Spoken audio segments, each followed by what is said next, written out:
Dans ce quatrième chapitre de Reconnaissance au Maroc, un souffle d'aventure plane sur la route de Charles de Foucauld.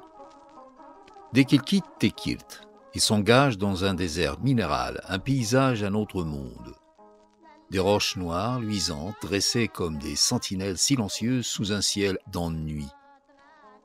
Rien sinon le silence, troublé parfois par l'apparition furtive d'une gazelle. Chaque pas est plus difficile que le précédent, chaque piste plus périlleuse. Pourtant, au cœur de cette immensité aussi, des oasis surgissent comme des mirages, invitant à la découverte d'un Maroc insoupçonné, où les ksars, fortifiés, ceints de murailles, s'élèvent autour de jardins luxuriants et de dattiers abondants. Et si la vie pulse avec une intensité qui contraste violemment avec la sécheresse alentour. Mais la route ne pardonne pas. Foucauld avance escorté, la menace de pillage planant sur chaque détour, et le danger semble se tapir dans la moindre ombre. À mesure qu'il progresse vers Tasnart, chaque rencontre devient une énigme, chaque village une forteresse d'indépendance observée avec prudence. Les tribus croisées n'obéissent à aucun pouvoir central, la méfiance règne, l'équilibre est fragile. Ce chapitre dévoile deux visages du sud marocain aussi opposés que fascinants. La stérilité brutale des plains de pierre contre l'abondance des oasis, l'insécurité des pistes contre l'ingéniosité de sociétés tribales libres et fortes. Mais à Tasnart, Foucauld ne trouve pas seulement un village. Il franchit les portes d'un royaume discret, dominé par la puissante famille des Hayet Ouzanif. Mais là où il y a du pouvoir, la convoitise n'est jamais loin. À Marrakech, le sultan trame un piège, prêt à tout pour s'emparer des légendaires richesses cachées des deux chirs de Tasnart. Les deux chefs trouveront-ils le moyen de déjouer l'intrigue? Sauront-ils garder leur emprise sur le pouvoir? Ou seraient-ils les derniers souverains de leur dynastie? Cependant, derrière la façade de puissance et de cette prétendue fortune, se cache la réalité d'un village meurtri. Acculé par 4 années de sécheresse, Tasnart porte les stigmates de la misère. Grenier vide et exode de la majorité de ses habitants. Là où régnait autrefois un marché foisonnant, ne subsistent que quelques artisans perpétuant la tradition du célèbre Khanif. De Foucauld perçoit alors toute l'ambiguïté du lieu. Un centre politique où s'échangent secrets et alliances, mais frappé de plein fouet par la faim et la pauvreté.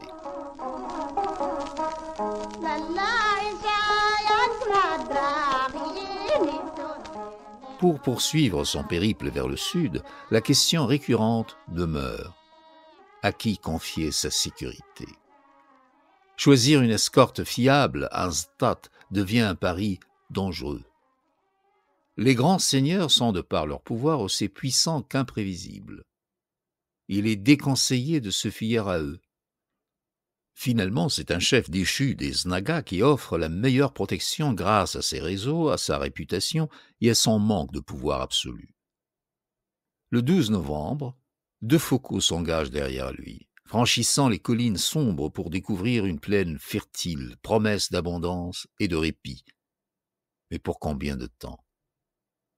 Les villages traversés, bâtis en pisé, jalonnent des oueds tantôt asséchés, tantôt parcourus d'un mince filet d'eau.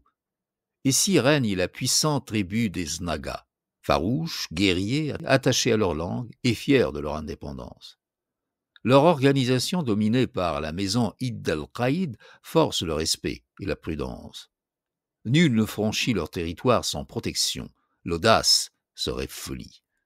Un incident alarmant, dont l'auteur a été témoin et presque victime, donne la mesure de cette indépendance vis-à-vis du pouvoir central. Dans ce monde où prestiges religieux et liens de sang valent parfois plus que les ordres du Marzen lointain, dans cette ère de contrastes extrêmes, qui se montrera digne de confiance? Jusqu'où De Foucauld pourra-t-il avancer sans basculer du côté du danger? Jusqu'où ira-t-il pour comprendre les rouages invisibles du pouvoir? Et que découvrira-t-il vraiment dans ce sud marocain aux 1000 visages? Laissons-lui la parole. La suite de l'épisode vous réserve bien des révélations. «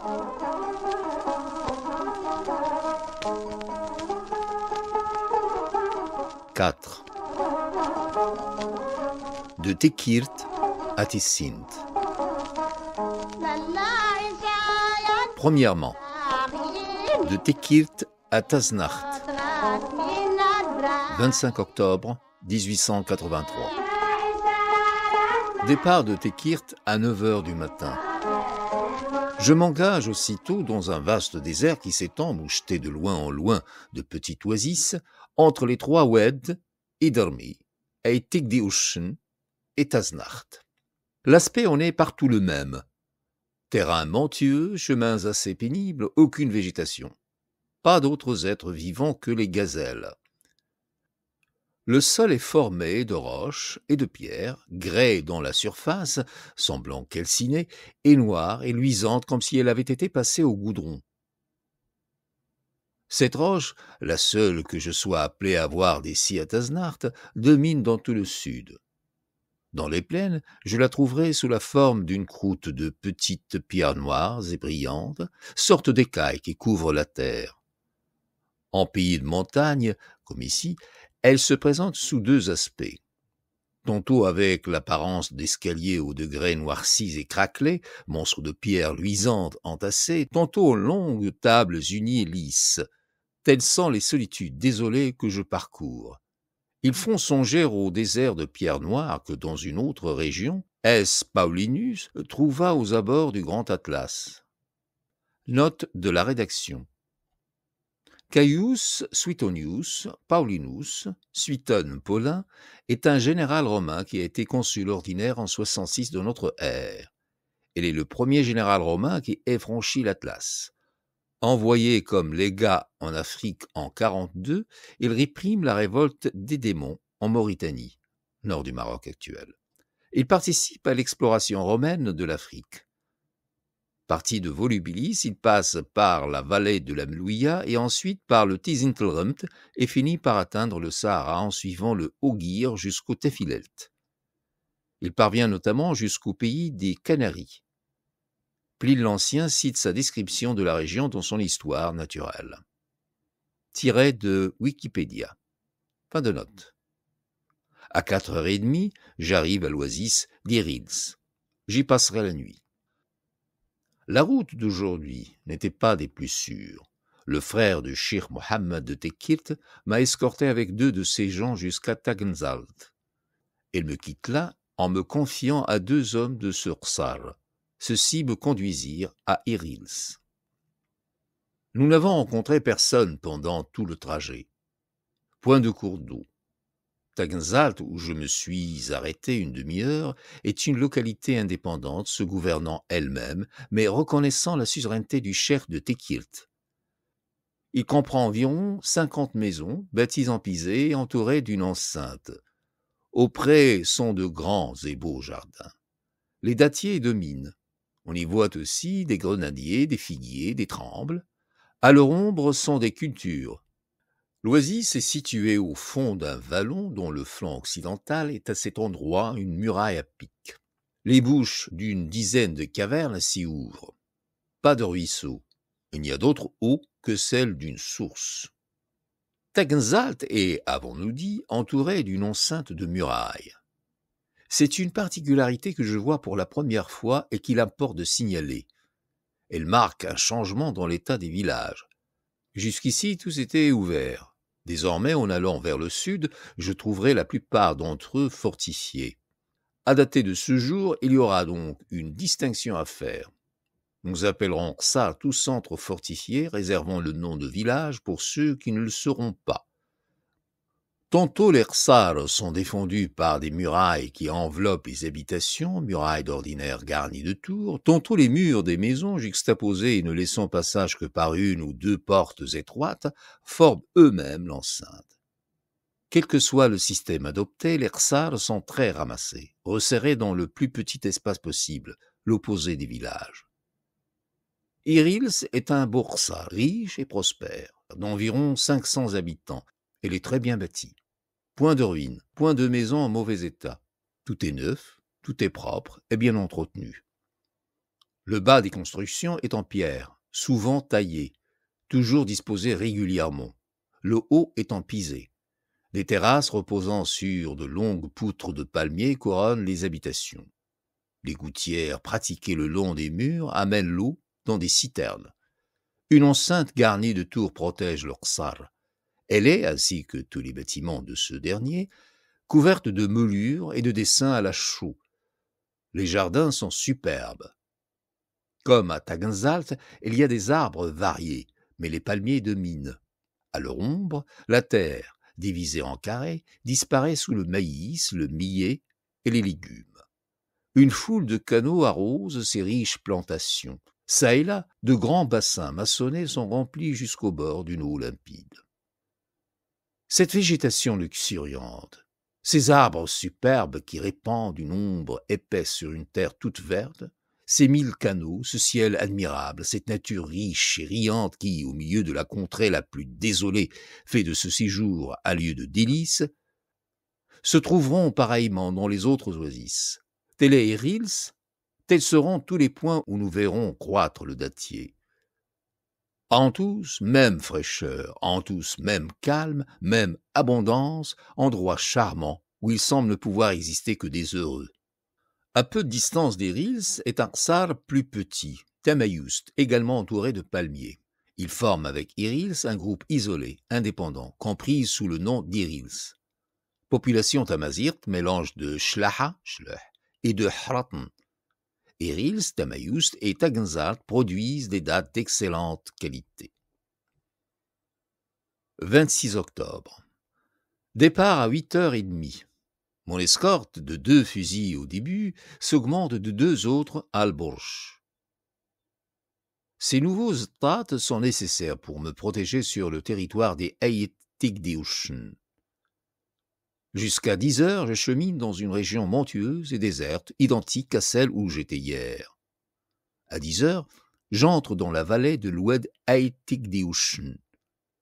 Le lit de la rivière, d'environ 60 mètres de large, en occupe le fond.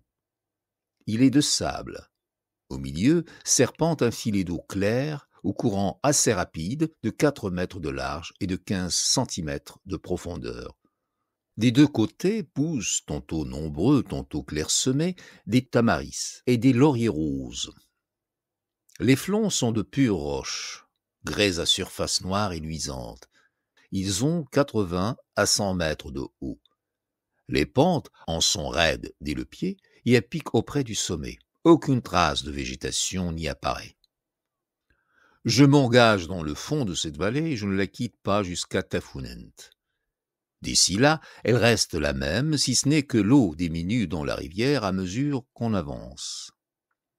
À Tafounent, il n'y en a plus. Les flancs demeurent jusqu'au bout ce qu'ils étaient au début. Le gauche expire près de Tafounent, le droit continue à perte de vue. Le fond garde partout même largeur et même aspect. À hauteur d'El-Bourj et de Tislit seulement, il s'étend et se couvre un instant de culture. De Tafounent à Taznart, je traverse un plateau rocheux et désert, extrémité du massif qui s'étend entre les Oued Edarmi, Ayet-Tigdiouchen et Taznart. À 3h30 du soir, j'arrive au gros village de Taznart. Peu de voyageurs sur mon chemin. Je n'ai rencontré de la journée que 3 petites caravanes. Le chef de l'une d'elles entra en long pour parler avec les gens de mon escorte. Il désirait me piller, leur proposer de faire la chose de concert et leur offrait la moitié du butin. Ne leur était-ce pas plus avantageux que de continuer son métier à faire cortège à un juif? Mes hommes, qui avaient des préjugés, repoussèrent sa demande. Aucun terme ne lui parut trop fort pour exprimer combien il y trouvait ridicule. Outre l'Oued Ayet-Tigdiouchen, j'ai traversé 2 rivières.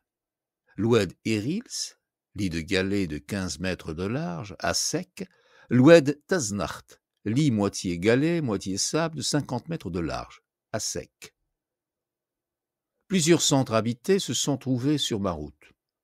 Tejntout, composé de 2 ou 3 maisons groupées autour d'une koubba, El Bourj, beau et grand ksar, bâti sur une colline dans une situation pittoresque, ceint de vastes jardins.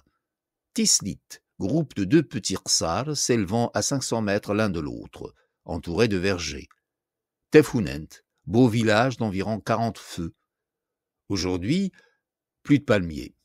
Ils ont disparu avec Erils. Je n'en verrai désormais qu'après avoir atteint le versant méridional du Petit Atlas. Le Borj, Tislit, Tefhounent appartiennent à la petite tribu tamazight des Aitik-Diouchen, tribu indépendante et isolée, ne reconnaissant la suzeraineté de personne, ne faisant partie d'aucune confédération. L'organisation des Aitik-Diouchen est démocratique.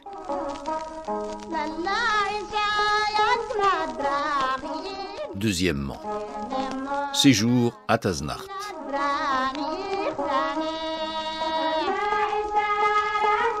Le gros village de Taznart, qui porte aussi les noms de Taznag, Ait Ouzanif, Darzanifi et Khmis Ait Amar, est la capitale d'un État. Cet État est formé de plusieurs tribus réunies dans la main d'un seul chef, sans être connus sous aucune dénomination générale. Ils en ont une, cependant. La plupart des tribus et des districts des environs, Ait Tigdiouchen, Ait Oubiel, Ait Slimane, Taznart, Tesla, Erils, Temessil, d'autres encore, sont des fractions de la grande et ancienne tribu des Ait Amr. Mais ce nom est oublié. Chaque branche a un nom particulier et ne connaît que lui. Une seule a conservé le nom d'origine, en faisant son appellation spéciale. C'est le rameau qui habite les bords de l'Oued Timjicht. La souche de la race des Ait Amr fut, dit-on, une seule famille. Celle dont les chefs ont pris le nom d'Ait Ouzanif. Ceux-ci ont gardé la prépondérance qu'ils avaient à l'origine. Depuis un temps immémorial, ils possèdent le souverain pouvoir. Le berceau de cette antique maison est la vallée même de l'Oued Taznart, qu'on appelle aussi Oued Ouzanif. Les représentants actuels en sont 2 frères, Cheikh Ahmed ben Cheikh Mohammed et Cheikh Abdelwahid. Ils règnent ensemble en bon accord. Leur résidence est le village de Taznart. Leurs États propres se composent du pays de Taznart, de celui d'Amara et de la tribu des Ait Amr. On désigne cet ensemble du nom d'une de ses parties ou de celui de ses chefs, l'appelant soit Bled Ait Amr, soit Bled Taznart, soit Bled Zenifi. Le tout forme environ 1200 fusils. De plus, Temessil, les Ait Semgan, les Ait Toya, une partie des Ait Zineb, Imzoren, Tadoula, Tizgzawin, Tesselment, le district d'Elougoum, les Ait Uhmidi, 4 bourgades d'Utlit, Tesla et quelques autres ksars isolés se sont rangés volontairement sous leur autorité. Celle-ci n'a rien de lourd. Le service militaire en temps de guerre, une redevance annuelle de 2 francs par fusil, c'est tout ce qu'il demande à la population. Encore beaucoup sont-ils dispensés de l'impôt, les uns vus leur parenté avec les chirs, d'autres par leur qualité de marabouts. Les Zenifis sont indépendants. Comme nous l'avons dit, ils sont d'ordinaire en bonne relation avec leur caïd de Tlouet. Presque toutes les années, jusqu'à celle-ci, l'un des 2 frères allait lui faire visite et lui apporter un cadeau de 500 à 700 francs. Ces rapports amicaux sont sur le point de cesser. Il y a quelques jours, Cheikh Abdelwahid, qui par suite du grand âge de son frère s'occupe presque seul des affaires, a reçu des lettres de Marrakech, écrites par des juifs de Taznart en ce moment dans la capitale. Elle lui recommandait de ne pas aller comme d'habitude chez le Gléoui, celui-ci ayant reçu l'ordre de le jeter en prison à son premier voyage à Emaounine. Cet avis semble désintéressé et par de bonnes sources. D'ailleurs, il ne contient rien qui puisse surprendre.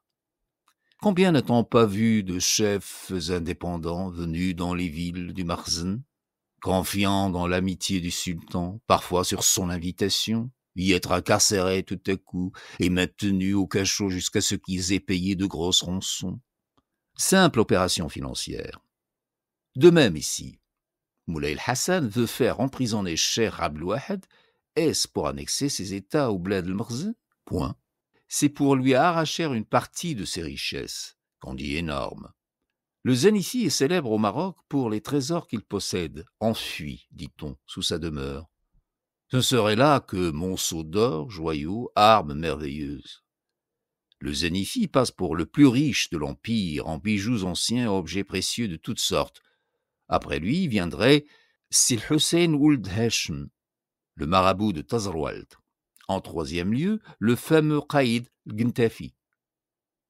Outre ces trésors, les cheikhs de Taznart ont de grandes terres, et dans leur pays, et au Mesguita et chez les Aïd-Zineb. Il y a là de quoi tenter la cupidité proverbiale de Moulay Hassan.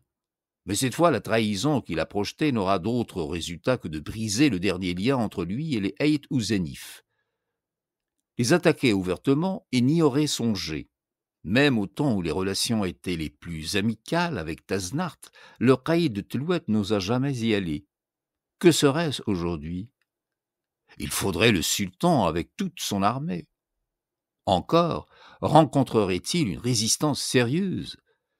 Les Aït ou Zénif sont unis par de nombreuses alliances à la maison souveraine du Mesguita. Ils trouveraient là un appui solide. Ils en ont un autre dans la personne de l'Ezdifi, cheikh héréditaire de la puissante tribu des Znaga. En guerre contre lui depuis de nombreuses années, il vient de lui offrir la paix.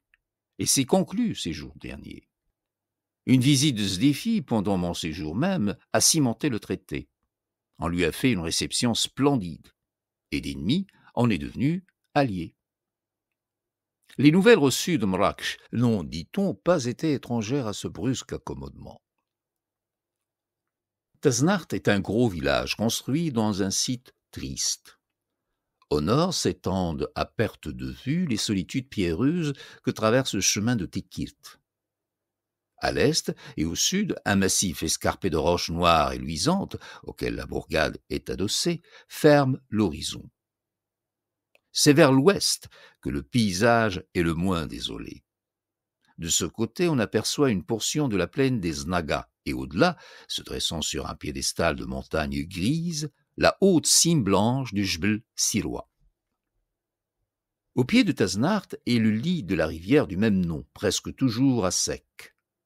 Cette année, au milieu de mon séjour, une nappe d'eau de 10 mètres y est coulée durant 24 heures. Ça a été une joie universelle, le présage d'une bonne récolte. Depuis 4 ans, on n'avait pas vu d'eau dans l'Oued. Depuis 4 ans, il y avait disette. Le village est bâti en long sur la rive droite de la rivière. Les habitations, en pisé, sont la plupart délabrées. Vers le centre s'élève la demeure des Chirs, demeure vaste mais simple, ne rappelant en rien les constructions élégantes de l'Oued Iounil et des Rils. Celles-ci ont disparu par degrés à mesure que nous nous sommes éloignés du drame. L'aspect de Taznart est triste.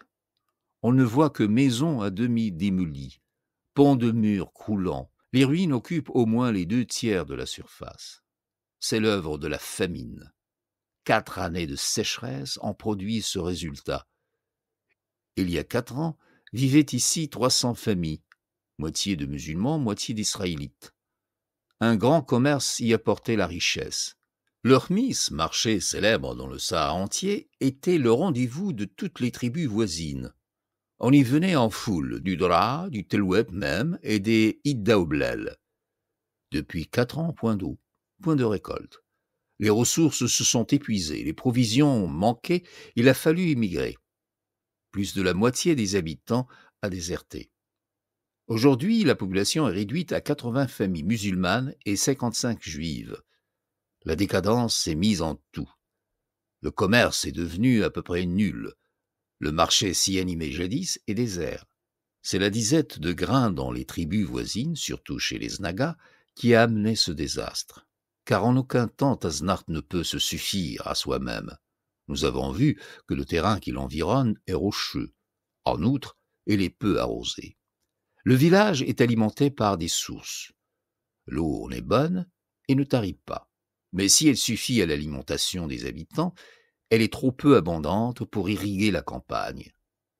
Aussi y a-t-il peu de cultures. De maigres plantations de maïs, d'oignons et de citrouilles s'étendant le long de la rivière. Au milieu d'elles, des bouquets de trembles très clairsemés. Ça et là, quelques figuiers, quelques cognaciers. C'est tout ce qu'on voit de verdure à Taznacht. Le climat est, me dit-on, très chaud en été, tempéré en hiver. Il tombe quelquefois de la neige, mais elle fond en touchant terre.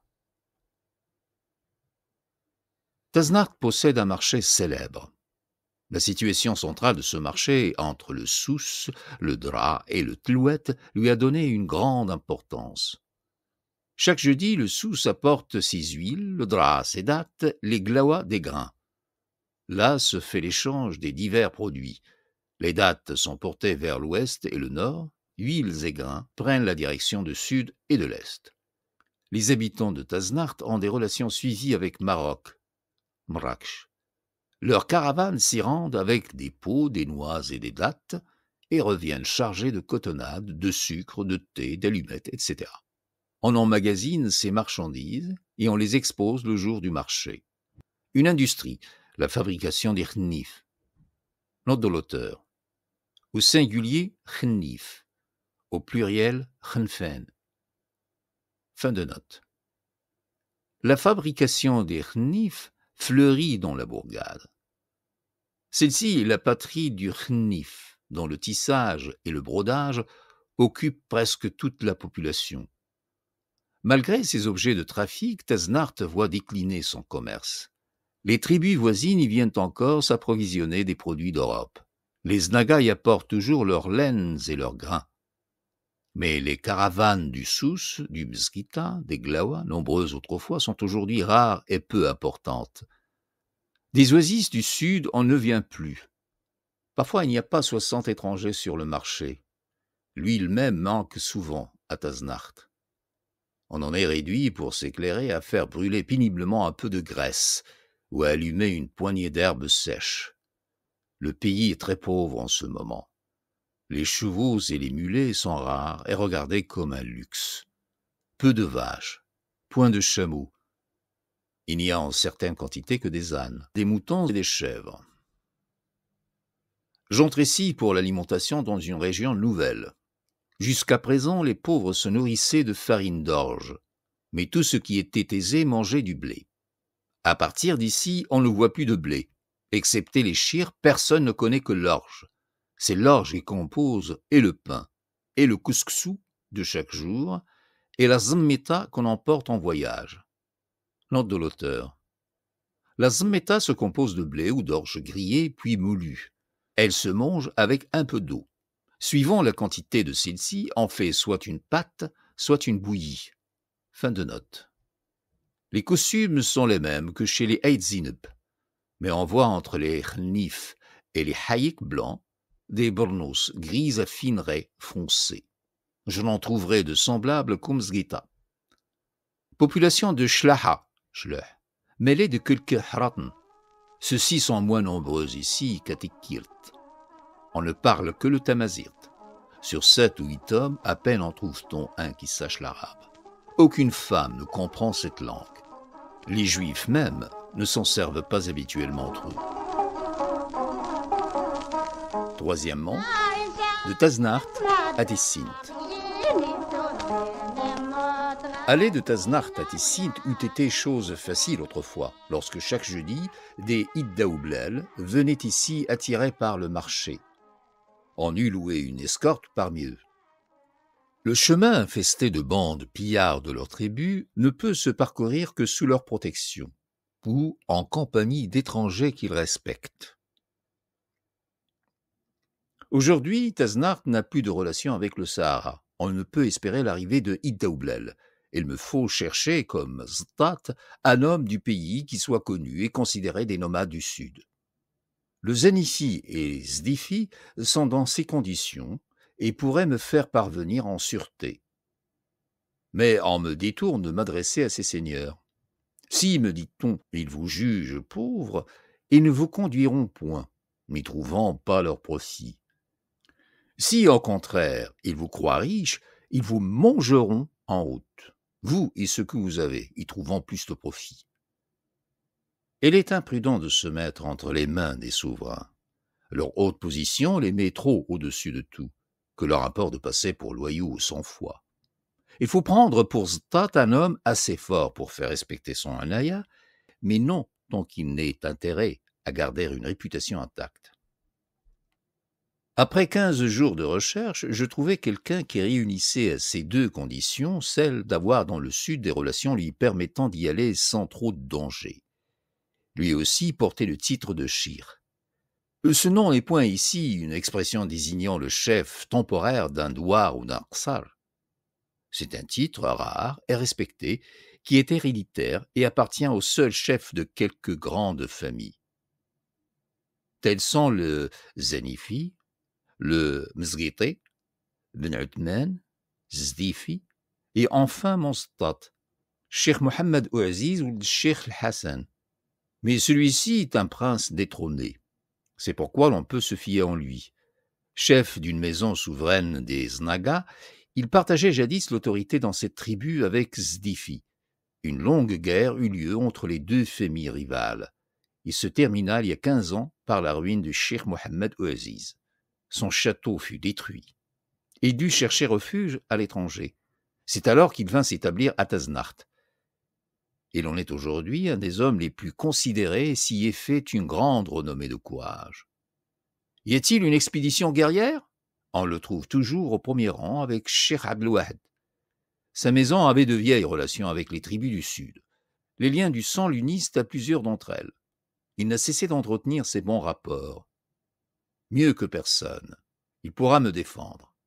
Tel est celui qui va me conduire. Je n'aurai qu'à me louer de lui. 12 novembre. Départ à 10h30. Cheikh Mohammed monté sur une belle jument et 2 de ses esclaves à pied m'escortent. Après avoir, par un chemin pierreux, contourné le massif auquel Taznart est adossé, j'entre dans une immense plaine, dont le nord forme le territoire des Eitamr, et dont les portions centrales et méridionales appartiennent aux Znaga. Cette plaine est limitée au nord par les premières pentes du désert montueux qui s'étend entre les Oued Idarmi et Taznart. À l'est, à l'ouest et au sud par un talus de grès identique à celui qui forme le flanc droit de l'Oued Eit-Tigdiouchen. Même composition, même pente, même élévation de 80 à 100 mètres. Vers le sud, le sommet de ce talus est le faîte même du Petit Atlas.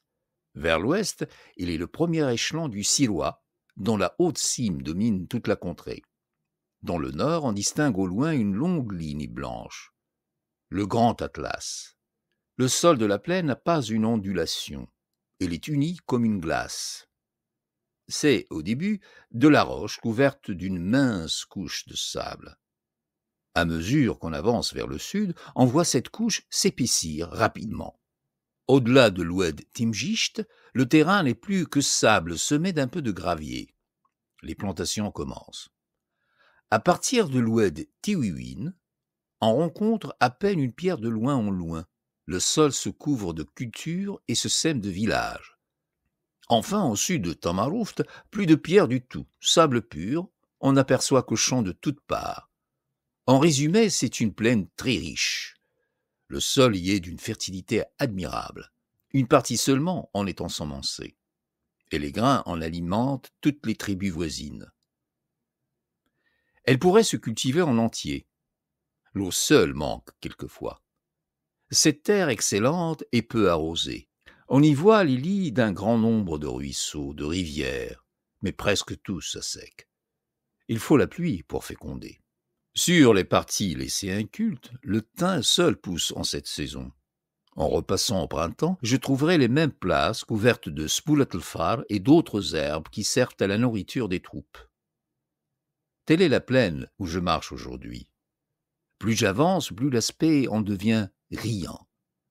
À partir de Timdaouzgz, on ne voit de tous côtés que travailleurs dans les champs. Il vient de pleuvoir durant plusieurs jours, c'est la récolte assurée. Aussi chacun de labourer le plus qu'il peut et d'ensemencer à la hâte pour profiter de cette année de prospérité qui succède à 4 de disette. À 4 heures, j'arrive à Tamarouft, gros village où je passerai la nuit. Point d'autres voyageurs que nous sur la route. J'ai traversé 2 rivières.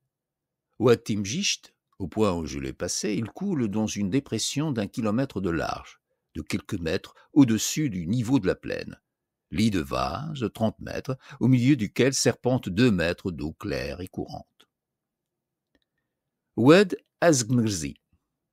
Il coule au-dessous de Temdaouzgz dans une dépression de 300 mètres de large et de quelques mètres de profondeur. Au-dessus de ce lieu, le lit est au niveau de la plaine. Il a 30 mètres de large, fond de sable avec 2 mètres d'eau courante, rive bordée de tamaris.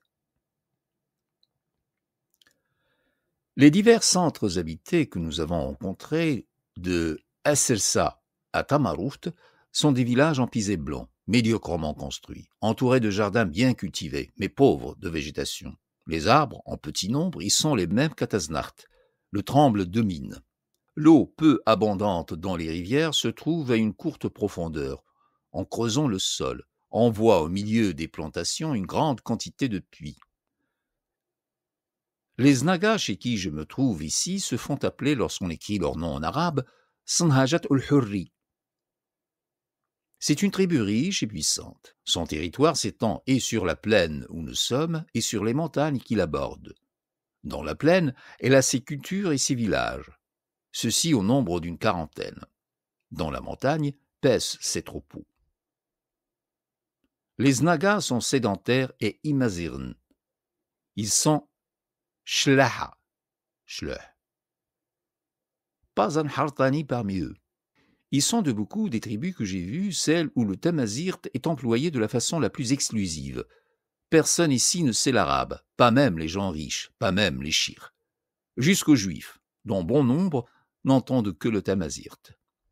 Si j'avais dû trouver quelque part des écrits dans cette langue, c'eût été ici. Mes questions à ce sujet y ont été aussi infructueuses qu'ailleurs. Non seulement on n'en possède point, mais on semble ignorer qu'il en ait existé. À ce caractère distinctif des Nagas, leur langage, un second se joint, leur physionomie. Ils en ont une spéciale qui ne se retrouve pas chez d'autres. Sans avoir rien d'Ehratn, ils ont le teint très bronzé. Leurs traits sont accentués et durs. Presque tous sont laids, mais grands, secs et forts. Note de l'auteur. On peut leur appliquer de tout point ces mots de M. Duveyrier sur les Touaregs. En général, les Touaregs sont de haute taille, tous sont maigres, secs, nerveux, leurs muscles semblent des ressorts d'acier, blanches, et leur peau dans l'enfance. Mais le soleil ne tarde pas à lui donner la teinte bronzée spéciale aux habitants des tropiques. Henri Duveyrier, Touareg du Nord, livre 4, chapitre 4, Caractère physique des Touaregs. Fin de note. C'est une tribu farouche, guerrière et pillarde, la crainte de ses voisins, l'effroi des voyageurs.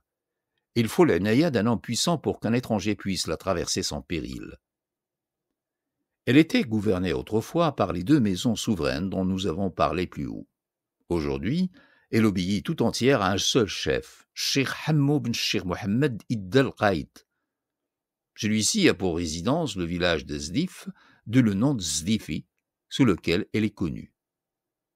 Il a un frère, Abdelwahed Ibn al-Qaïd, qui porte aussi le titre de cheikh et habite avec lui.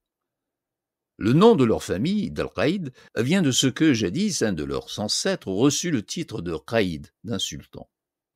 Duquel, nul ne peut le dire. Quand? On l'ignore. Tout ce qu'on sait, c'est que depuis un temps immémorial, cette maison règne sur les Nagas. Son pouvoir s'étend plus loin. Elle a forcé plusieurs tribus et districts du voisinage à le reconnaître. Le Tlit lui est soumis. Tissint l'était autrefois, mais depuis 20 ans, elle a secoué le joug. Inutile de dire que les Nagas sont indépendants. Tout ce qui est au sud de Taznart l'est de la manière la plus complète.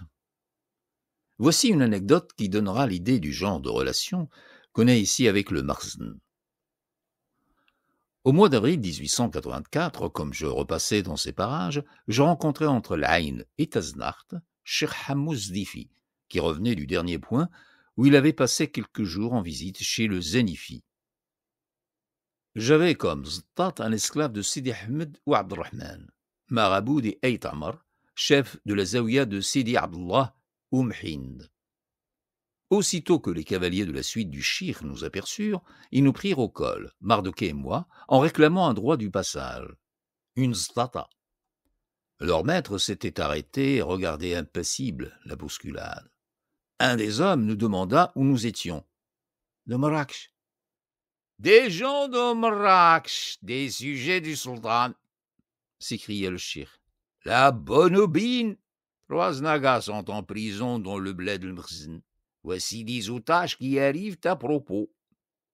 Qu'on les emmène et qu'on les mette au fer. Ils y resteront jusqu'à ce que Moulay Hassan nous ait rendu nos sujets. » Lorsqu'il entendit ce langage, l'esclave du marabout prit la bride du shir et lui déclara que, sujet ou non du sultan, nous étions sous le naïa de son maître, Sidi Ahmed, et que par conséquent, nul n'avait droit de nous toucher. À ces paroles, tout change. Toucher au protégé de Sidi Ahmed? Qui y a pensé? Non seulement on ne nous emmène pas, mais on nous laisse passer sans exiger de stata. Tel est le prestige du sultan. On le regarde comme un chef de tribu éloigné, avec qui on serait en assez mauvais rapport. Les Nagas comptent environ 1700 fusils. Ils ont à peine 20 chevaux. Un seul marché sur leur territoire, l'Arba Taliwin. 13 novembre. Départ à 7 heures du matin. Nous marchons d'abord dans la même plaine qu'hier, toujours unie, fertile, peuplée. À 9h30, nous sommes à son extrémité sud, au pied du talus qui la borne. Le sommet de ce talus forme ici la crête supérieure du Petit Atlas. Nous allons la franchir. Une brèche profonde se dessine en face de nous. Nous montons vers elle par un couloir en rampe douce. À 10h15, nous atteignons le col, Tizi Agni, et la ligne de fait du Petit Atlas. Devant nous, au milieu d'entassements de roches noires, s'ouvre un ravin, aucune largeur au fond, où un filet d'eau bondit par haute cascade. Flanc très escarpé, souvent à pic. Pas de traces de terre ni de végétation. Tout est pierre, grès noir et luisant. Vers le sud, on n'aperçoit d'abord qu'une longue succession de groupes brunes, flanc de la vallée dont la source est ici, versant méridional du Petit Atlas. Puis, au-delà, à une grande distance, une plaine blanche. Enfin, bornant l'horizon, une dernière chaîne de montagnes dominée par un pic bleuâtre. C'est le Bani, avec le mont Taimzour, au pied duquel était Sint. Nous nous mettons à descendre le ravin où plongent nos regards. Chemin difficile à travers les roches du flanc droit. Du col au village d'Agni, où nous parvenons à midi, on ne peut marcher qu'à pied. À Agni, le sentier atteint le fond de la vallée. Celle-ci, en aval de ce point, change d'aspect. Jusque-là, la rivière coulait par cascades. La pente de son lit était très rapide. Les flancs étaient si escarpés et en même temps si resserrés qu'en arrivant ici, j'ai vu l'Oued pour la première fois depuis le col. Au-delà, au contraire, plus de chute. Les flancs resteront hauts et raides, mais le fond de la vallée sera en pente douce et prendra quelque largeur. Ce changement n'est pas le seul qui m'attende. En approchant d'Agni, j'aperçois, se détachant sur le fond noir du roc, les panaches verts des palmiers. Il recommence ici. À l'ouest du Draa, la crête du Petit Atlas est leur limite nord. Je les retrouve donc pour ne pas les quitter de longtemps. Nous faisons halte au village d'Agni. Nom de l'auteur. Agni, pluriel, Ignen. Mot amazir ayant le sens de brèche, tranchée, défilé très étroit. Fin de note. C'est un groupe de huttes en pierre sèche où vivent misérablement 10 ou 12 familles de Hratn. Le fond de la vallée a momentanément 80 mètres de large. Il est couvert de cultures et ombragé de dattiers. Au milieu coule l'Oued Agni avec 3 mètres d'eau verte et courante. Les habitants reconnaissent l'autorité des Nagas. Elle finit ici. À 3h30, nous nous remettons en route. Nous rentrons dans le désert pour y rester jusqu'auprès de Tissint. À présent, c'est dans le lit de la rivière que l'on marche. Dès la sortie d'Agni, il se dessèche et embrasse tout le fond de la vallée, large de 40 mètres. Cet espace est couvert d'une couche de galets qui rendent la marche pénible. Pas d'autre végétation que des jujubiers sauvages de 2 à 3 mètres d'élévation et des hubub de 1 à 2 mètres, croissant au pied des flancs. Ceux-ci restent les mêmes, toujours rocheux et noirs, hauts, escarpés. Nous cheminons lentement dans ce couloir sauvage, en suivant les 1000 détours. Pendant 3 longues heures, la vallée demeure ainsi. Après ce temps, le fond s'élargit un peu. À 7 heures, les flancs s'abaissent et meurent. C'est la fin du petit Atlas. J'en suis arrivé au pied. Devant moi s'étend une immense plaine qui apparaissait du haut du col. On l'appelle la Feija. C'est un vaste désert s'étendant entre le petit Atlas et le Bani. Sol de sable parfaitement plat, un grand nombre de rivières et de ruisseaux, tout à sec, le Sion. Pas d'autre végétation que des gommiers de 2 à 3 mètres, nombreux au pied du petit Atlas et le long des cours d'eau, de ton plus clairsemés qu'on s'éloigne de ceux-ci et qu'on va vers le sud. Je vois ces arbres pour la première fois. Il fait nuit quand nous entrons dans la Feija. Cheikh Mohammed l'avait calculé ainsi. Ce désert sans cesse parcouru par les Rzous, note de l'auteur. On appelle Rzous des troupes de partisans qui se réunissent pour exécuter des coups de main, razzia. Les Rzous n'ont pour but que le pillage. Ils opèrent soit entre les caravanes et les voyageurs, soit contre des tribus ennemies. Fin de note. Ce désert sans cesse parcouru par les Rzous des Iddaoublel, des Oulad Yahya, des Braber, est un passage des plus dangereux. A-t-on à le traverser? On s'arrange pour le faire de nuit, afin d'échapper à la faveur des ténèbres aux embuscades qui s'y dressent.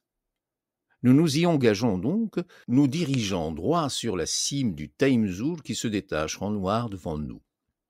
À 10 heures du soir, après 3 heures d'une course rapide, nous parvenons au pied du Bani, à l'oasis de Tanzila. Ici, plus de péril. Nous circulons lentement au travers de 1000 canaux entre de grands palmiers aux aspects fantastiques, dont les rameaux, argentés par la lune, jettent sur nous une ombre épaisse. J'arrive ainsi jusqu'au Ksar. Il m'apparaît tout entier, avec ses maisons de pisé blanc étagées au pied de la paroi luisante de la montagne, dont les roches polies miroitent par cette belle nuit. La lune, qui brille au milieu d'un ciel sans nuages, jette une clarté douce. L'air est tiède, pas un souffle ne l'agite. En ce calme profond, au milieu de cette nature féerique, j'atteins mon premier gîte du Sahara. On comprend dans le recueillement de nuits semblables cette croyance des Arabes à une nuit mystérieuse, Laylatul Qadr, dans laquelle le ciel s'entr'ouvre, les anges descendent sur la terre, les eaux de la mer deviennent douces, et tout ce qu'il y a d'inanimé dans la nature s'incline pour adorer son Créateur. Depuis le Tizi Agni, je n'ai pas rencontré une seule personne sur la route. Auprès de Tanzida, j'ai traversé l'Oued Agni. Lit de sable de 30 mètres de large, 8 mètres d'eau. La rivière coule à 20 mètres environ au-dessous du niveau de la Feija, rive bordée de palmiers. Et l'Oued Tanzida, 40 mètres de large, fond de sable, eau salée. Il n'y a que 1 mètre d'eau dans le lit, la plus grande partie étant détournée pour l'arrosage des plantations. 14 novembre. Tanzida est un grand ksar peuplé surtout de Hratm. Il se gouverne à part et ne compte avec aucun district. Mais il reconnaît, comme tous les centres des environs, la suzeraineté des Iddaoublel. La vallée, ou plutôt l'encaissement au bord duquel il s'élève, a environ 1000 mètres de large. Il est borné au sud par le Bani et au nord par la Feija, en contrebas de laquelle elle est de 20 à 25 mètres. Un talus presque à pic l'en sépare. Le fond de sable blanc est planté de palmiers. Départ de Tanzida à 8h30. Je suis le fond de la vallée, il se rétrécit peu à peu et finit près de Akka Aït Sidi par n'avoir plus que 200 mètres de large. Hors cela, il demeure le même. Toujours sablonneux, toujours ombragé de dattiers, toujours séparé de la Feija par une muraille verticale. À Qaïd Sidi, changement brusque. Les dattiers disparaissent, la vallée se rétrécit tout à coup, de façon à ne garder qu'une largeur de 40 mètres, la place de la rivière. En même temps, celle-ci s'enfonce dans un profond khneg. Ce défilé s'appelle Fumtissint. S'ouvrant dans le flanc du Bani, il donne issue aux eaux du Petit Atlas et de la Feija. Le passage de 150 mètres de largeur totale se divise en deux parties. L'une est un plateau sur lequel passe le chemin, l'autre, en contrebas de la première et large de 40 mètres, est occupée par le lit du cours d'eau. Ces deux portions sont séparées par un talus à 1 sur 1 de 20 à 30 mètres de haut.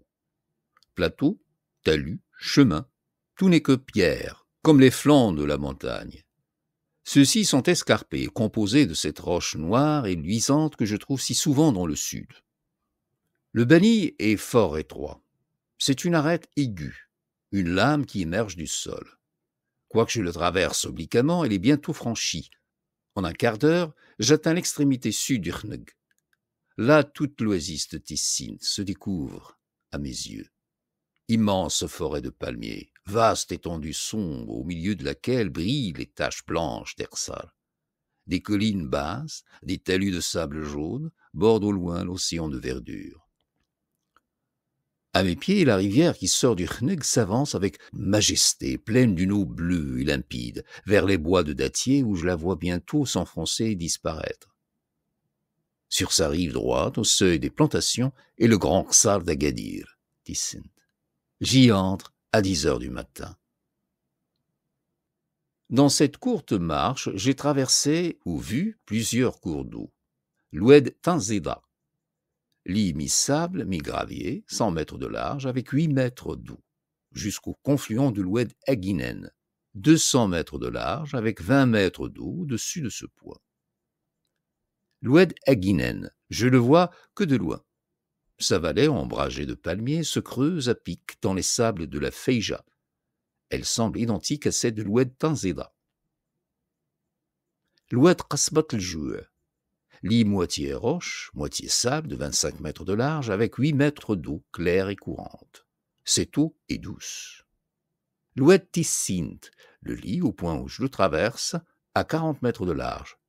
Il est de sable, une eau limpide et courante, profonde de 70 cm, en occupe la moitié.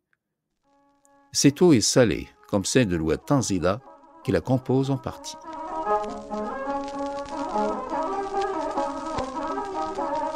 Lu pour vous par Mohamed El Kachtoul. Dans le prochain épisode, Charles de Foucault atteint enfin Tissint. Mais ce n'est pas l'arrivée qui compte, c'est ce qu'il y découvre. Un Ksar aux portes du Sahara, un carrefour de culture, de tension et de secrets. Bref, un petit coin de paradis qui ne décevra pas l'auteur, dont c'est le premier séjour au Sahara. Veuillez vous abonner à la chaîne Maghriberia sur YouTube pour être au rendez-vous avec cette aventure qu'est Reconnaissance au Maroc.